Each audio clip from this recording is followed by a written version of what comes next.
Time I was at a restaurant and I ordered a hamburger, but when I bit into the sandwich that they gave me, it turned out that it was a chicken sandwich instead.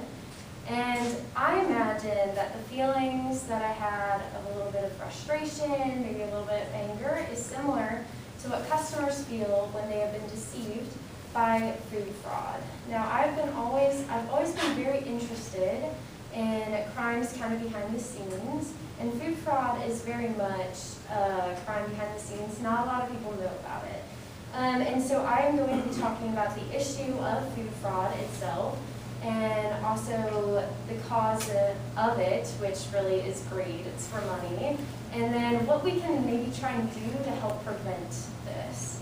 So Gary C. Smith, from the article, What is Food Fraud? From Safety Net Services, on December 13, 2016, on the website fsn.com, said that food fraud is the act of purposely altering, misrepresenting, mislabeling, substituting, or tampering with any food product. And so at any point of the process in which food is made.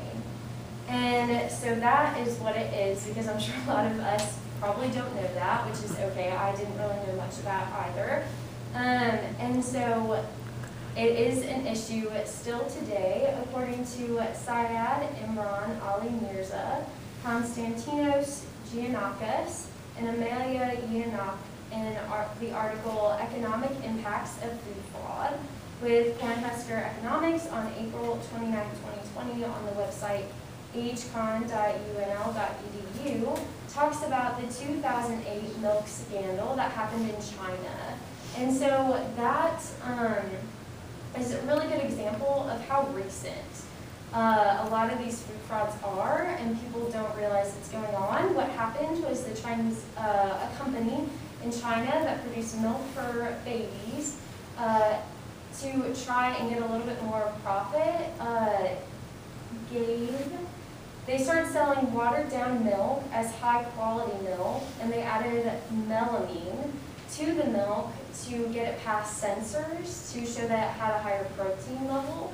But melamine was not safe for babies, and unfortunately 290,000 babies were affected, 52,000 were hospitalized, and unfortunately 6 passed away. And that was in 2008. I would say that that is fairly recent, and yet I don't think a lot of people realize that food fraud is an issue in of itself. And the article Health Fraud, Food Fraud from fraud.org in 2020 on the website www.fraud.org says that altered ingredients in food are actually up 60%. And that is a fairly recent study, which is kind of scary, but that's okay because I'm going to talk about the solutions to it soon. But first, I want to talk about the reason for why food fraud is happening in the first place, and to put it simply, it's greed. Gary C. Smith, who I mentioned earlier, stated that the health consequences are super subtle nowadays, and so people often don't catch that the food fraud is happening in the first place. And then obviously, like we can see with that first example of the 2008 milk scandal, the company benefited off of selling milk to the kids while using less money in production of the milk. And so they got a little bit more product, or a little bit more profit off of it. And so we can see how greed is a huge part of that, and then why, because the health consequences tend to be so minute, they tend to not get caught. And so my solution to this is to basically inform the public, because I'm sure that a lot of us had no idea that a lot of this was going on, and that's okay. But it is, and as recent, in the article Latest News in Food Fraud by Food Fraud Advisors on October 7, 2019 on the website www.foodadvisors.com, said that 4 men from the U.S. beef industry accused of food fraud by authorities, that was in 2019.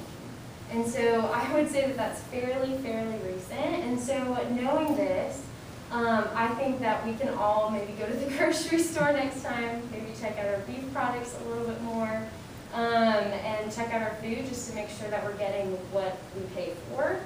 And so my biggest solution to this problem is to look for red flags.